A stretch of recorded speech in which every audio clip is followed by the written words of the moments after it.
So we're not. So we're not doing breakouts. Please use the chat very freely, and we will have lots of gaps in which you can either, just sort of burst in and ask questions or make comments, or we'll just take them from the chat. So please feel free to do that. I'm going to put the website link to BACA into the chat now. So if by chance you have to leave early, if you want anything from this meeting, including the resources or the recording of the meeting, that will be on the BACA website later on, probably in 2 or 3 days' time, not immediately, but pretty soon. So I think to set the scene, we are going to just remind ourselves of the situation which the world is in, which we all know we can really do something about, but nevertheless is still urgent, still critical. And we're going to have 3 or 4 minutes with the lovely David Attenborough. Thanks, Heather.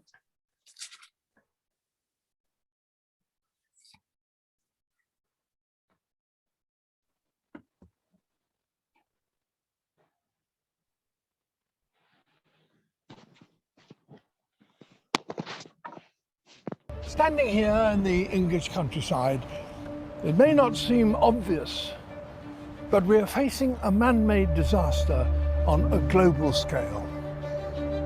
In the 20 years since I first started talking about the impact of climate change on our world, conditions have changed far faster than I ever imagined.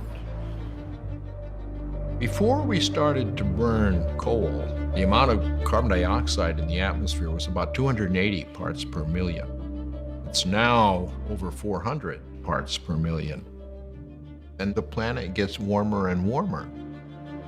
We are seeing the impacts of climate change now play out in real time. They're no longer subtle.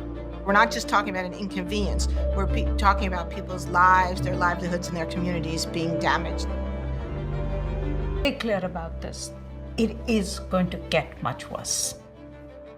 It may sound frightening, but the scientific evidence is that if we have not taken dramatic action within the next decade, we could face irreversible damage to the natural world and the collapse of our societies.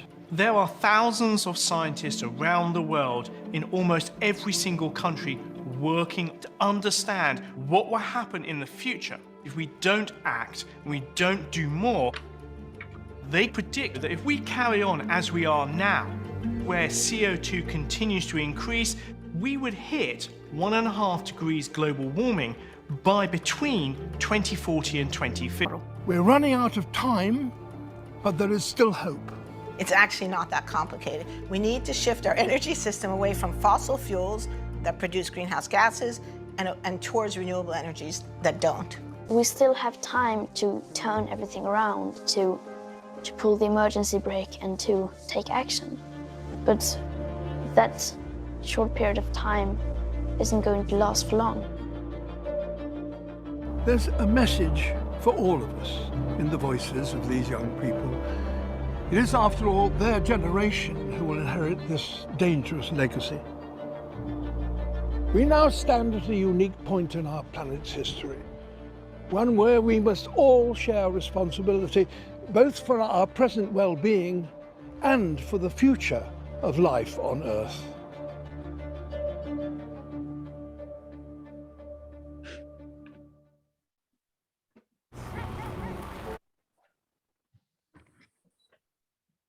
Thank you, Heather. Okay, well, we are all probably here very familiar with those facts, and I just want to kind of contextualize our discussion tonight by just reflecting just for 2 or 3 minutes on what I see as some of the main outcomes of COP. There's not too many of us here, so perhaps we can have a really great discussion later as we go through the presentations about reactions to COP in the light of what people are offering tonight. For myself, I think that, I have sympathy for Greta, who at the very beginning said it's a failure. The reason why she said that rather dramatically and perhaps not entirely fairly, nevertheless, it's a position, isn't it? Because we know that actually at the very beginning of COP, it was going to be impossible to get everybody to agree to radically and immediately reduce the burning of fossil fuels. That is why she said from the very beginning it's a failure, because in a sense, that is what has to happen so urgently. Nonetheless, one of my big takeouts of this is that I think it is very hopeful that, and very surprising, that for the first time, fossil fuels are actually on the COP agenda by name as the object of our major need to act, against them, to get rid of them. I had not realised that fossil fuels and coal in particular had not been named, for example, at Paris. So that came as a bit of a surprise to me. I think it's now a real sign, therefore, that they are now named. There was that last minute watering down of the language around urgency, which was asked for by India, which Alok Sharma was upset about, naturally. But nevertheless, it's there. And I don't know what you think about that, whether you feel it's just not enough, or whether you feel that, actually it is at least some progress. I think that another thing that has been much more accentuated this time is the whole plethora of issues around climate justice, partly because of the build-up of massive civil society protest. Of course, the courageous speeches by heads of state of very threatened nations, with the groups of indigenous peoples who were in Glasgow, the relentless challenge to the developed world from nations which are really on the line in terms of the urgency with which we need to get emissions down. And I think that means that now we have got, again, coming up in a year's time, the requirement on countries, not just to show what they're doing to reduce their own emissions in their own countries, which will contribute to an improvement in the general situation, but actually really holding people much more to account over the money to be allocated to developing countries for adaptation, which did happen before but has not been properly honoured. It hasn't been fully honoured, as you know. So that is back on the table, I think, quite strongly. We'll see what happens, obviously. But also not just for adaptation, but actually this new strand that's coming in, which is all about how we need to make reparations. And I think the language of reparations is going to be very tricky, very politically, I imagine, challenging, but I think that's quite a hopeful sign that it is there and it's on the table, I believe, for the next COP in Egypt. So I think those two things really, for me, are kind of standout things. And I suppose just, the fact that 1.5 has not been lost, it's been very much reaffirmed, I think, in the final document. I think I'd like to just kind of leave those thoughts hanging for a minute, because I think I'd like to go straight on to the first presentation and let some of your reactions and themes emerge in relation to what people want to do tonight. Basically, in a moment, in a few minutes, John Hayward's going to talk us through political action, how we can get involved in the bigger scene, but also, first of all, Sheena's going to talk about the immediate challenge of our own sense of our own place, our own possibility of doing things from where we are and where our churches are. So Heather, I'm going to pass over to you and to Sheena. Thank you. But first is Claire's video. Well, that's sort of, yes, yes, it is indeed. Yeah. And this is, and it's great to see you, Claire, and Eva and Sophie. Yes, you're leading us into this, really, because you have made a massive change in your lifestyle, and we're all keen to have a look at it. Oh. Okay.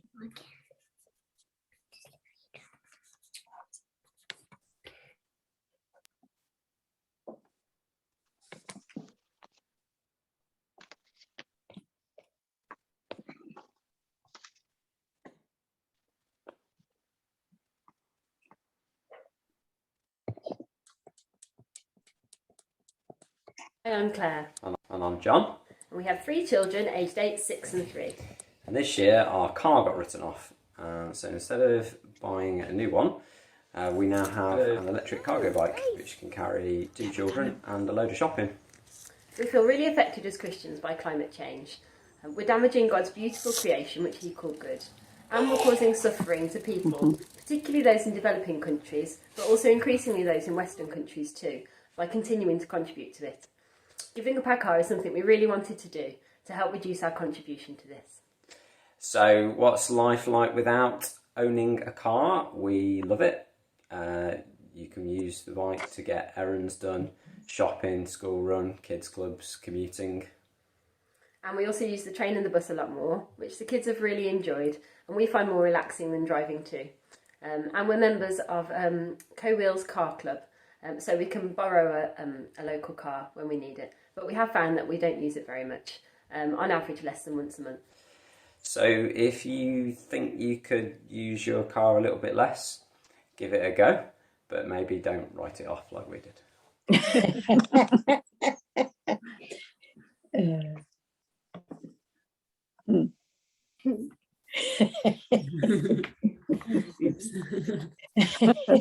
So much. Only a small bump. Sorry. Good. So over to you, Sheena and Heather. Yeah. Oh, hi everybody. I'm Sheena Heaton from St. Peter's Church in Sutton Coldfield. At St. Peter's, we've been working on our eco lifestyle for more than 10 years. And we have found that as well as hopefully helping the planet, we have greatly enhanced our church fellowship and our sense of common purpose. Tonight, I hope to give you some suggestions as to how you could make your church more eco-friendly. As time is short, this presentation will be brief, but the slides can be sent to you along with useful website addresses and other information, and there will be some time at the end for asking questions. Now, please bear with me while I share my screen.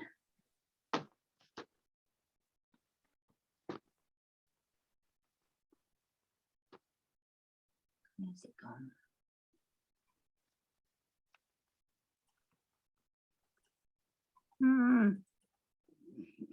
Ah, here we are. Got it. Come on. That's oh.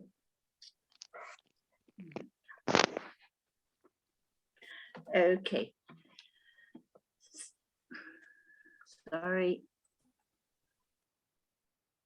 Right. Can everybody see that now? That's okay. What have we learned from COP26? Greta Thunberg, as Marilyn said, has condemned COP26 as a global North greenwash festival, a 2-week-long celebration of business as usual and blah, blah, blah. I must say, I feel she has a point, and I'm tempted to agree with her. However, as Christians, we must have hope. Greta and the young people she leads are determined to carry on with their strikes and protests. What possibilities do we as Christians have to do something to help save the planet? We need to approach the problem on a number of levels, in our personal lives, in our churches, in the wider community, and globally, with an emphasis on climate justice and helping those well off than ourselves and way behind us in the development journey. A good starting point is Arosha and the Eco Church Service. Arosha is a Christian charity working for the protection and restoration of the natural world and is committed to helping Christians and churches in the UK to care for the environment. The Eco Church Survey provides a framework for churches and individuals to make focused changes to their buildings, land, lifestyle, and community engagement. Our actions, however, must be grounded in faith. And so the first port of call is our relationship with God as creator. The Eco Church Service therefore starts with worship as the foundation of our eco journey. Regular prayer and preaching for about creation and how God has charged us to care for it is vital. This should be done regularly and built into the calendar. Include an environmental topic in your intercessions, at least monthly, and more often in Lent and Creation Tide. Use Lent to challenge the congregation. Give them some suggestions as to what they can do. For example, give up meat one day a week, make one less car journey, or commit to fly less. Involve children and young people by building an appreciation of creation and the natural world into your Sunday school teaching and activities. One good thing we did at St. Peter's was to give people a leaf-shaped piece of paper. We asked them to write a pledge on the leaf and then bring the pledges up to the altar to hang on a tree branch. And the good news is that prayer and preaching cost nothing. There are amazing worship resources online, including music, green liturgies, and scriptural material. Buildings are not so easy. Generally, they cost money, they may be listed, and they need faculties. However, help is at hand from the diocesan property team. There is a lot of information on the Church of England Birmingham website, or you can contact them by phone. The important thing is to do what you can. If you've not already done so, provide the diocesan property team with your energy footprint data using the Energy Footprint Tool, or EFT. All churches are asked to provide this information, which is needed for the diocese to calculate the baseline data on which progress towards reaching net carbon zero by 2030 can be tracked. Birmingham Diocese was amongst the first to set a target of reaching net carbon zero by 2030 and was instrumental in convincing General Synod to set the same target for the whole of the Church in England. Consider getting a carbon audit. This can be free and will also make recommendations about what needs to be done in your buildings. Whenever you can, switch to a green energy provider, and if you can, insulate, double glaze, install LED bulbs and solar panels, etc. Making good use of church land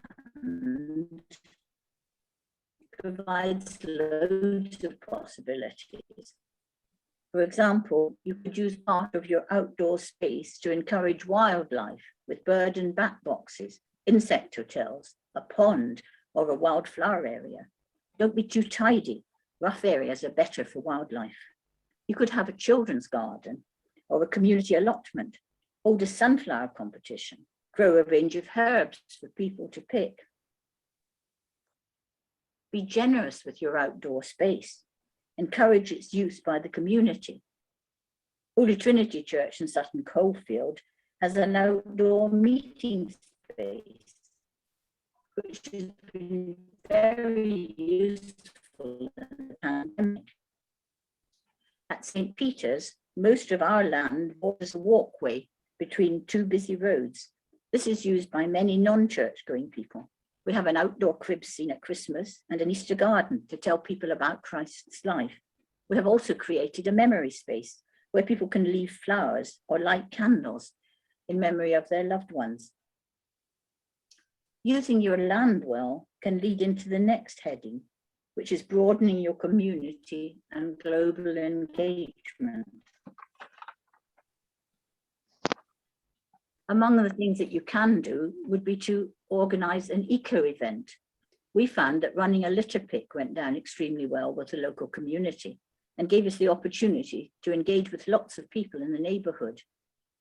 You could hold an eco fair or an eco picnic in a local beauty spot. You could become a fair trade church or run or support a local food bank.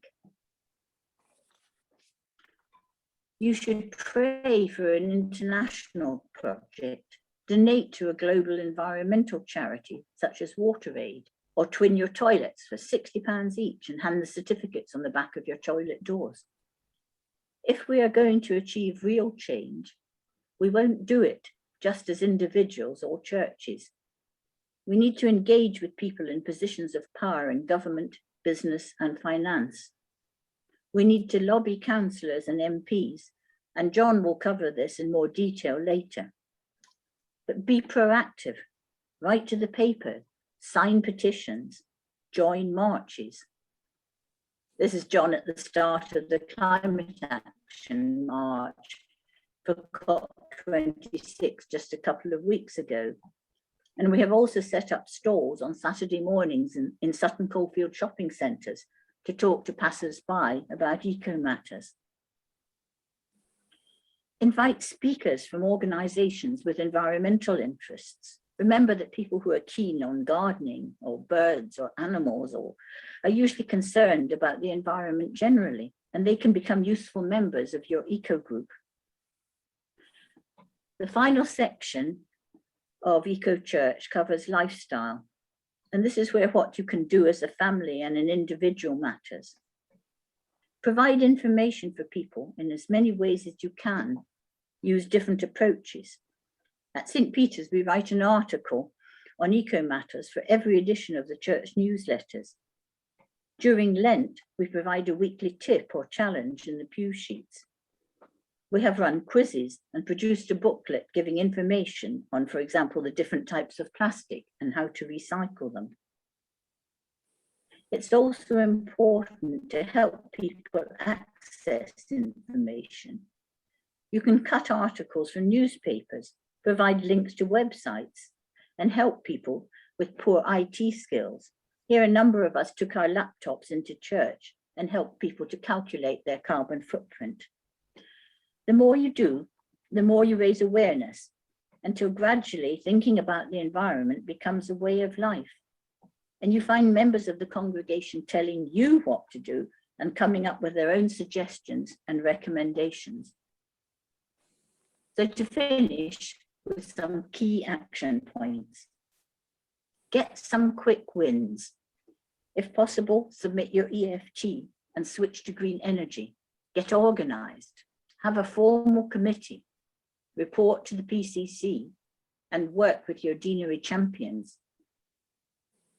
Make sure you embed regular prayer and preaching in worship. Keep everyone informed and use a variety of means of doing so. Help people with computers or information about recycling. Make sure you involve the children and young people and your local community. And finally, if you have any, celebrate success and make your eco journey fun. Thank you.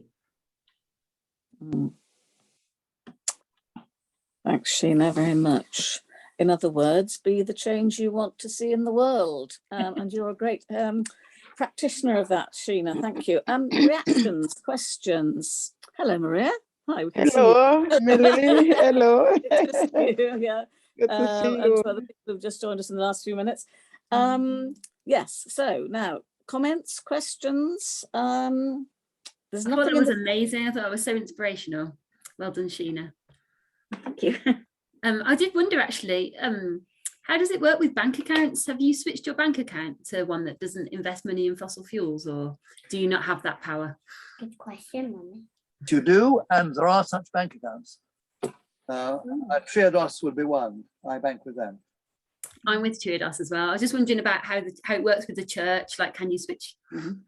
I think it is quite difficult to get bank accounts for the church. It's not as easy.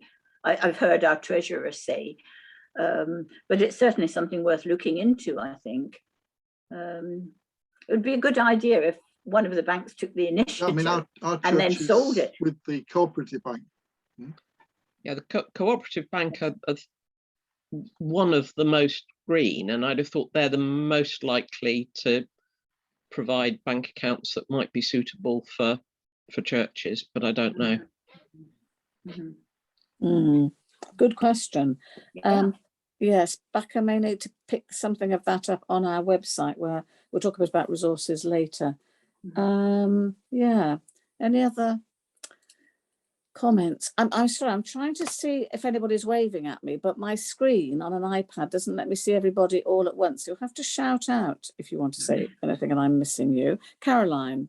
The only thing I was going to say about the green energy provider thing is that lots of companies are saying that they've got green tariffs, but actually they're really not doing a lot.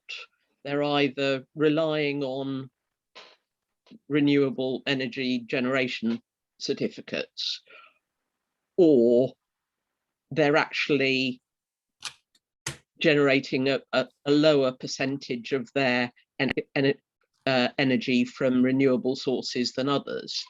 The difficulty with changing at the moment is that the really green ones, with the spike in energy prices, are generally not taking on new customers at the moment. So Ecotricity, I know, aren't, and I suspect Good Energy aren't either. So it's definitely something to keep on the radar, but possibly not something that you can do in the next couple of months.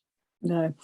This is the year, we reckon, on BACA to have these conversations in your churches and to do the research. And there's a lot more coming out from the national church, possibly from the URC church. I don't know, those of you who are in the URC, on this. More recommendations, I think, are really expected on this for people to be able to change when the energy situation calms down a bit. I'm going to move on, I think, to ask John to talk more about how individuals and churches can engage with politics more directly. John, yeah, so you, and I think we're going to see some friends of yours first, John, aren't we? So thank you, Sheena, and John's provided us with some videos of Debbie Linden and Amy Fox, two people he's worked with. So I'm just going to screen share and show those now.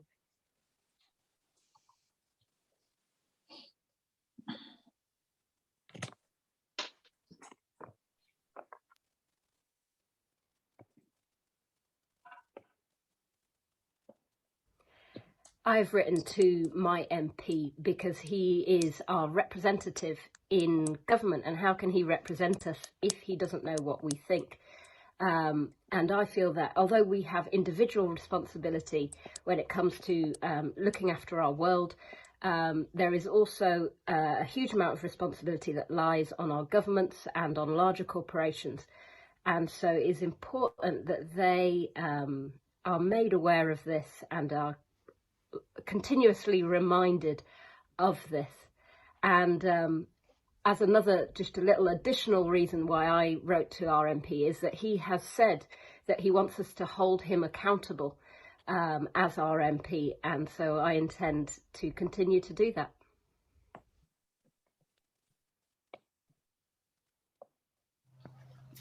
I contacted my MP because I feel a responsibility of stewardship for the beautiful world we live in, and I want to protect it for my children and their children. I want to make sure I have my voice heard on their behalf and for the sake of their future.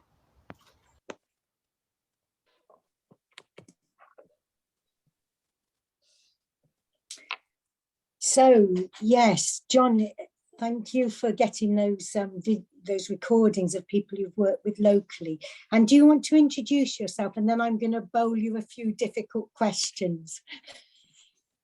Right, I'll be looking out for the googly. I'm John Hayward. I also go to St. Peter's Church in Sutton Coldfield. And so, John, you know, what Sheena's been talking about, she's emphasised, hasn't she, the importance as a Christian of contacting our MP. But aren't I really doing enough by recycling at church and reducing my food waste and changing maybe to a renewable energy provider? Isn't that really enough? I think the point is that that's really good if you're doing that. But I think we've seen at COP26 that we have got to do other things on top of all the changes we can make individually. I'm sorry. we've seen that that there were people represented from nations who possibly are going to disappear completely in the middle of the Pacific. Or we know that our sister dioceses in Malawi have suffered much more from drought and floods and losing their crops than we have in Birmingham. And it's difficult for individuals in any church to do something on their behalf. And I think COP26 has shown us that we need our governments and we need our big corporations to be taking action in their areas. And we have a responsibility on top of our actions to urge them on to do the right thing. You know, that they've obviously made some good starts at COP26, but at the moment, the scientists are still saying that those initiatives they're suggesting are not enough. And we're still going to break past the 2 degrees centigrade barrier of global warming. So no, we have to start doing things on top of that. And luckily, you know, we're prompted to do that by the Eco Church format. And that's, you know, not only work with our local community, but also regard our MP as part of our local community, who then represents us on a bigger stage. Thank you, John. I mean, many people aren't really sure who their MP is or how to contact them. How would we go about contacting our MP? Have you got any suggestions?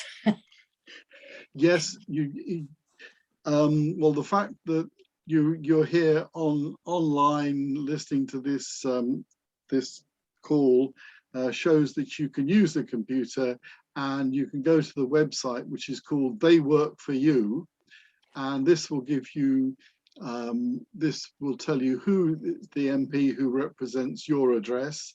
And not only that, it will give you a lot of information about what they've been doing in Parliament. It will explain to you which topics they consistently vote on, which topics they make speeches about.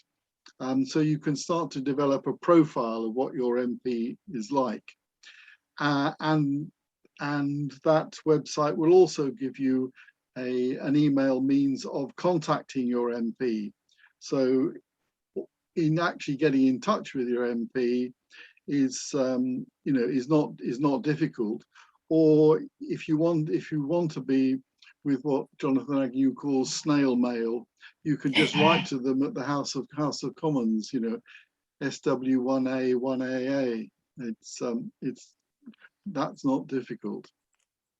Oh, thank you, John.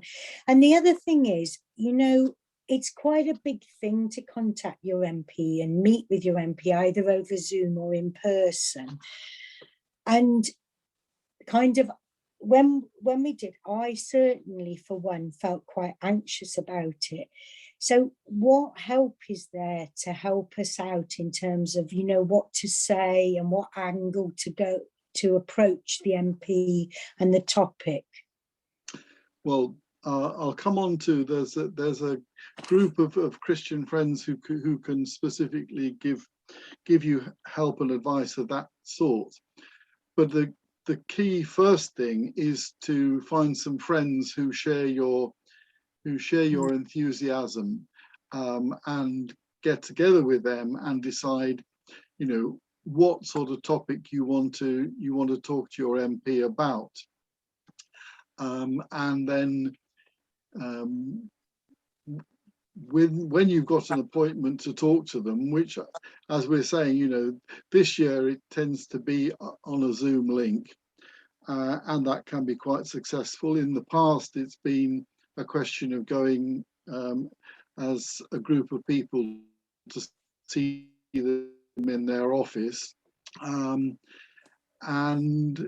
the way that you do it is agree what questions you want to ask them, write them down. It's probably to be asking, but then have some backup questions. We're losing you, John. John, we're losing you a little bit. Have you moved from the mic or something? At the moment,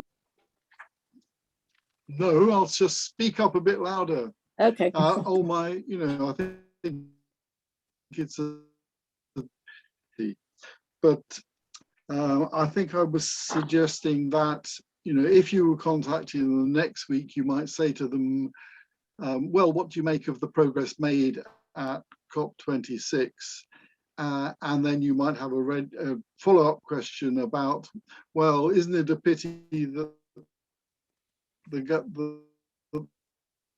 the government shot themselves in for oil drilling in the North Sea, or for how can you be the leader of a conference when you're not the sort of way you might approach your MP? But there is this organisation, and we'll give you their address, an email address, called Hope for the Future, and they absolutely specialise they work for you website, and will have a meeting with you to explain in detail about how to go, give you the encouragement and give you the skills and confidence to do that. Thank you, John. That's really, really helpful. That's really helpful. And the last question is, if I don't feel confident to speak to my MP, are there other things that I can do to kind of make my voice heard, John? Well, there have in the past, and we have done by churches, and we've done it at St. Peter's, is to have a letter writing campaign. That we did this at one of the recent general elections. We wrote to all the candidates to say what attitude would they take about preserving God's earth if they were elected, and we encourage people by the preaching and praying about it in the church service, so everybody knew it was coming. And then after the service, we provided pens and paper and the address of the MP in Parliament, and a sheet with ideas that they could put into the letter. And we had people around who'd be mentors and help the people who weren't very confident. And then when we had the letters, people could either send them in individually, or we would send them in for them in a batch. And when we communicated with our MP, he's quite well organised, so he sent back, over 50 letters to the people who had contributed. Gosh, that's really inspiring, John. That's really. Shall I put up quickly your presentation? I think John Nightingale's just commenting to also, write to your councillor and and to get your MP to maybe speak at your local church. But shall I screen share your presentation so people can actually see all those resources? Yep. I'll just bring that up. Yeah.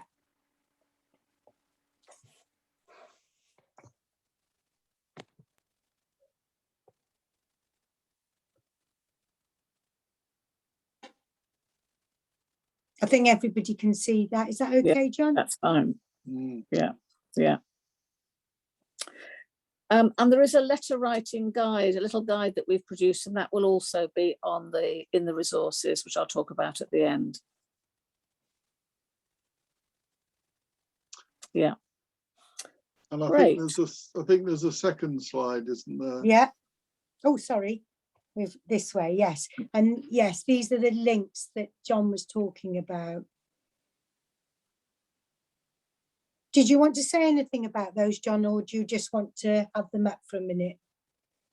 No, I mean, I think I've covered all of the all of those already, but I do want people to be, you know, when we'll be sending out the slides, then people will be able to practice and try out the websites. Yeah. Okay, thanks. Thanks so much. John Nightingale, you're quite active in the chat. Do you want to, before we move on to the panel, do you want to say anything on this? You're muted, John. I think people can read my chat, really. Okay, fine. Okay, that's it. Yeah, good. Thank you.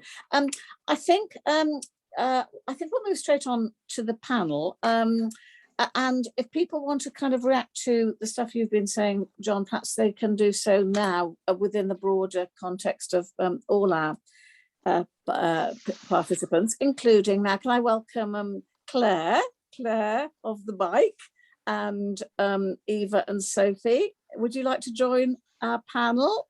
And that's going to include Heather and Sheena and John and you guys. Okay, is that all right? I'm going to ask you, can I ask the first question? Can I ask you what it was like to not have a car anymore and to go around on the bike all the time? What was that like? It was really fun.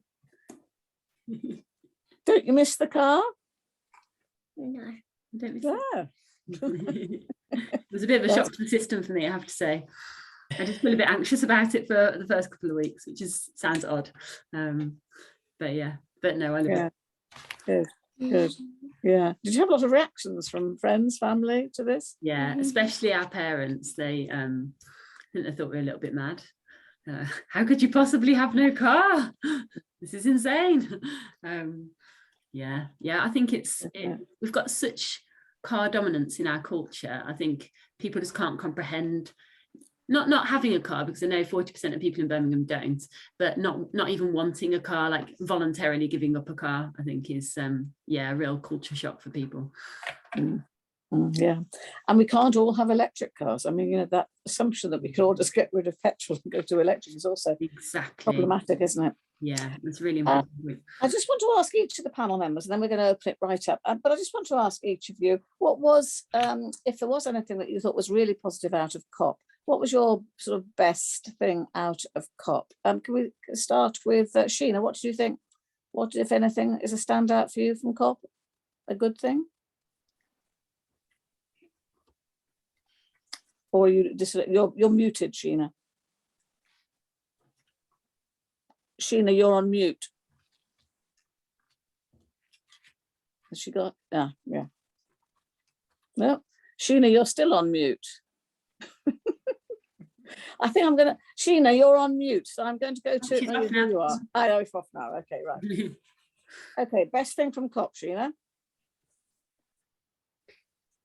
Yeah, sorry about that. Yeah, I haven't really got anything very much to take away. I thought it was quite disappointing. I mean, I suppose the deforestation or the reforestation and the methane agreements are good, but I really do think that they need to come back next year and tie things down a bit more, and hopefully, I mean, if we have another year like we've just had, and I mean, apparently they're having terrible floods in Canada now, roundabout, you know, the more things that happen that way, the more effect it will have, but people will lose their lives in the process. Claire, a quick reaction from you. What did you take away from it? I think I wasn't surprised that it wasn't great, but the best thing I took away was that they're going to be revisiting the greenhouse gas targets annually now, instead of doing it once every 5 years. So the last time they did it was 2015 for Paris. And I think the fact they're going to do it every 2 years now. Oh, actually, no, I read annually, but I don't know. Does anyone know? Is it annual or biannual? They've said they're going to do it for the next 2 years, aren't they? So they are. They're really ratcheting up the momentum there. Yeah. Yes, that's I think I agree with that. Yeah. John, what do you think? John Haywood.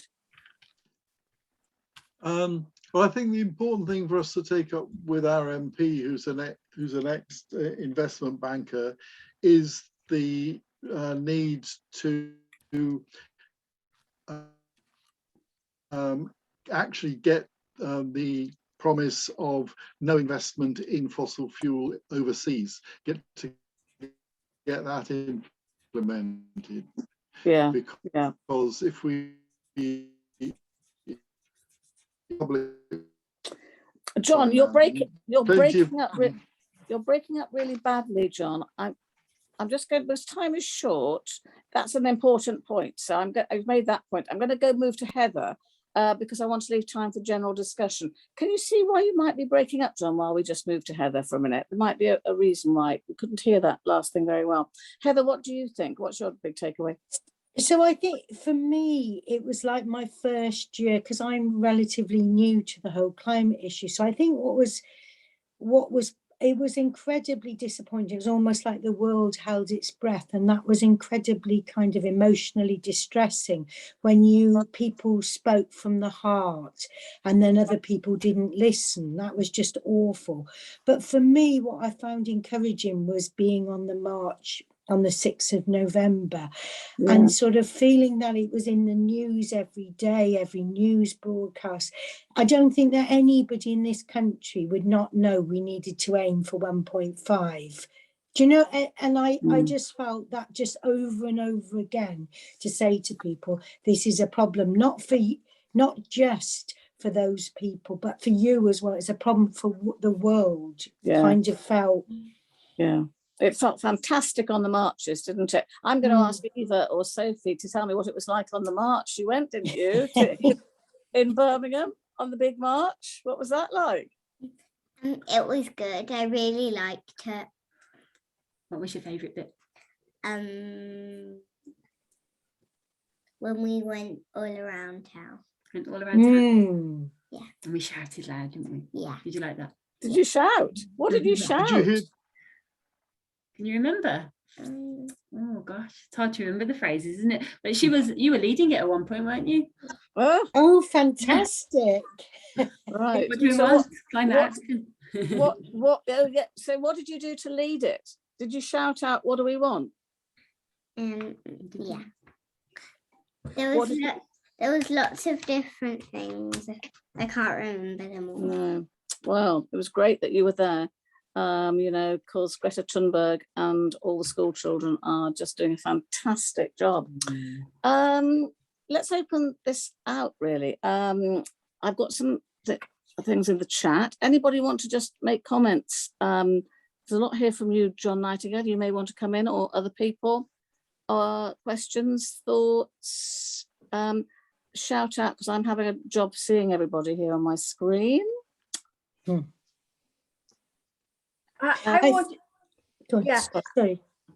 shout a couple of things I found positive, and one is the amount of young people that were really energized, and they're going to be older. They cannot be ignored in 5 years' time. They cannot. The other thing was, I think it's the first COP that had so many people from indigenous places, etc. And they were on our screens. They were on screens. I talked to my brothers in Barbados and in the US, and they were on their screens too. So it can't be pretended that it's never happened anymore. Yeah.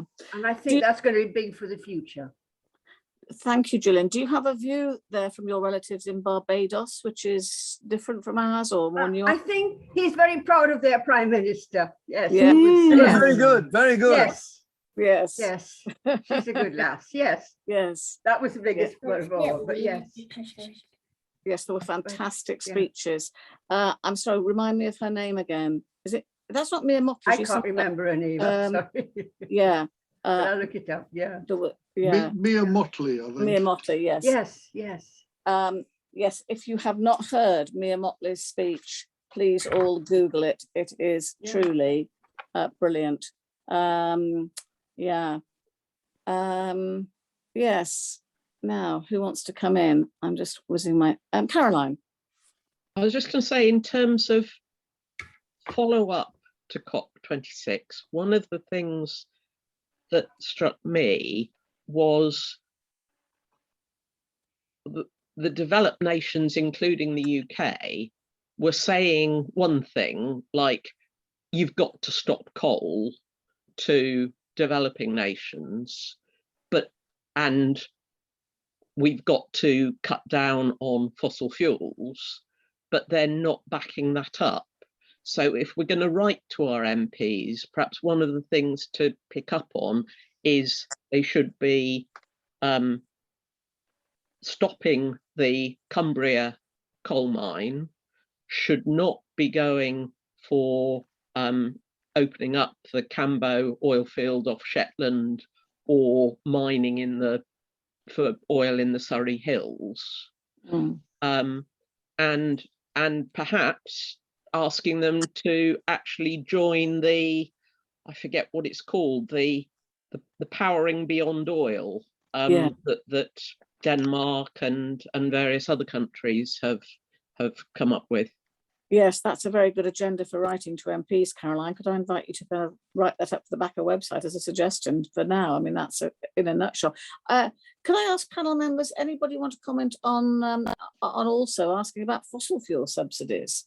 Does anybody feel strongly about that? I want to comment on that or anything. John Nightingale, do you want to come in on that? Yes. It's partly fossil fuel subsidies in this country, which are really quite absurd, but also giving export credits and lending to fossil fuel developments in other parts of the world. Yeah. Now, there's one very specific one, which is Mozambique.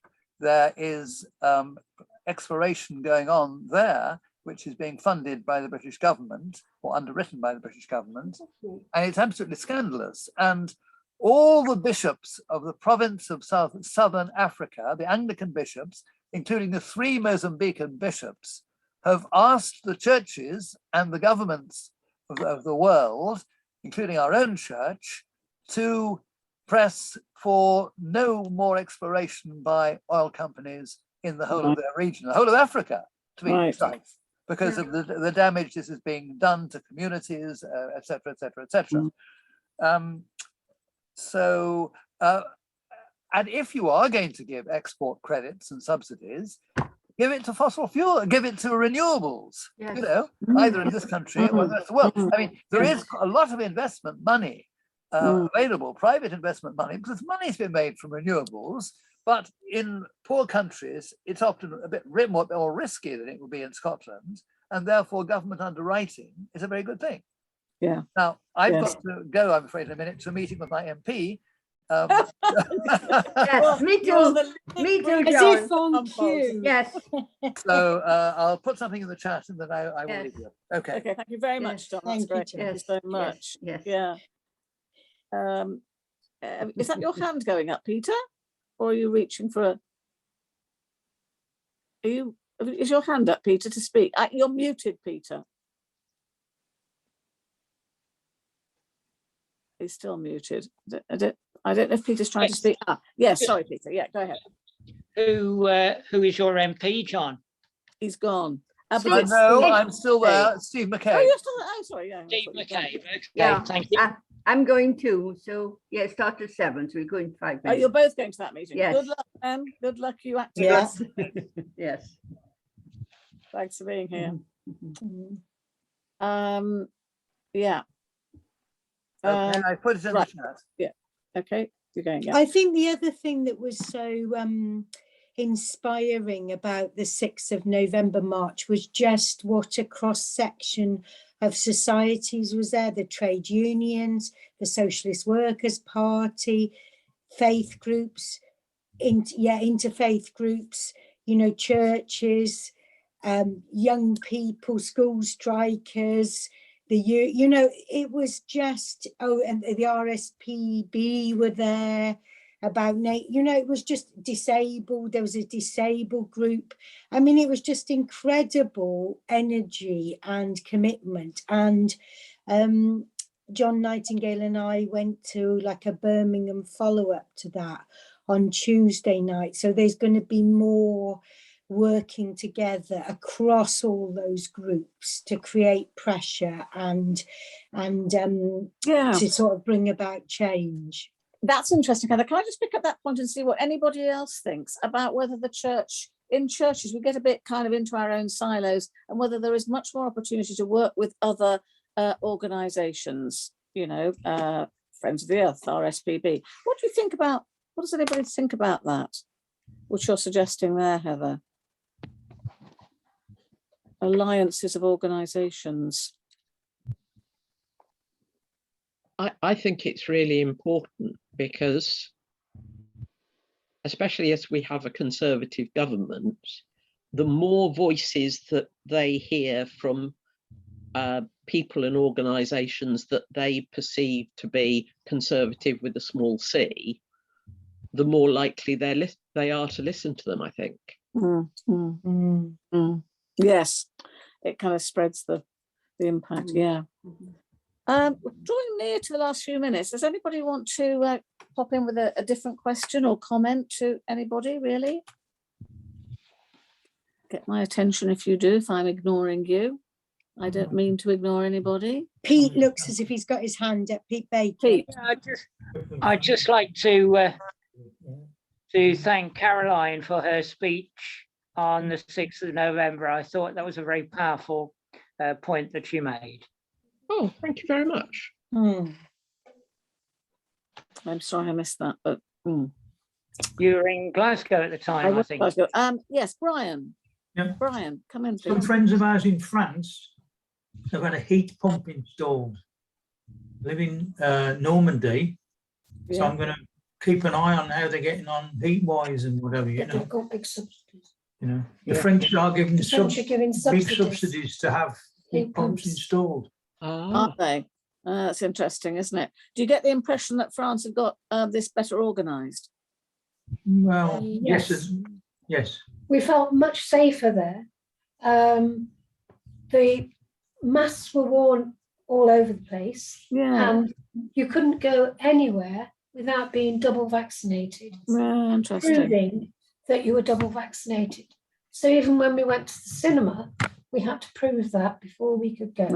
That's and then interesting. people wore masks throughout the film. Interesting. It made you feel very safe. There's also a lot of wind turbines in our area. Yeah, a lot of wind turbines. Interesting. That would be a really, it's very, very interesting to do country comparisons, especially when you can actually go and see them, isn't it? Yeah.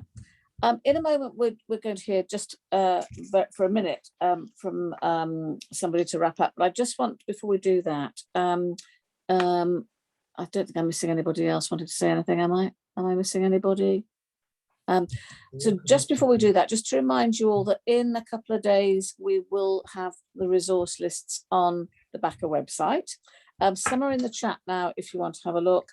But we'll get the recording of this for people who want it and the resources, which will include things like Hope for the Future that John mentioned, the EFT guide, which is something that Sheena mentioned, all kinds of stuff for writing to MPs and so on and so on. So there's a lot of, well, we don't want to overwhelm people, but there'll be some useful links on the resources. Do I need to say any more about resources, guys, or will people just look that up? The BACA website, the link to that is in the chat.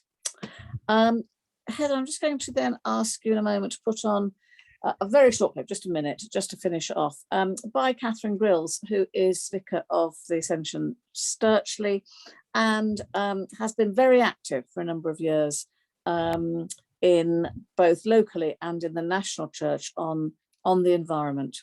Here's Catherine. Hello, I'm Catherine. I'm mum to 2 teenagers. Since they've been born, we have really woken up as a world to the climate emergency. By the time we get to 2050, they will still be young and the world needs to look a very different place. When I was part of church in Balsall Heath and part of the community there, people around me alerted me to the way in which we need to live differently, and how the gospel calls us to justice for all peoples, and that means people and planet. As part of the Church of England's Environmental Working Group, I've seen how we've woken up to the urgency of the task before us. When we passed the motion only 2 years ago to seek to be net zero as a church by 2030, that seemed a hugely ambitious target. Now, it seems that the whole church is starting to gain momentum around this, that we have a chance of reaching it, and that it is an absolute imperative for the flourishing, the salvation, the freedom of all creation. Thank you. That was nice. Thank you very much, Heather. I just want to thank Heather and Claire and Eva and Sophie and John and Sheena and indeed everybody, all of you. Thank you ever so much for coming. Please get in touch if you want to continue the conversation or get any more support or whatever. We are here. Thanks ever so much. And yeah, bye-bye, everybody. Thank you. That's fantastic. Really good to see you. Really good to see you. Thank you so much. Really good. Bye. Bye.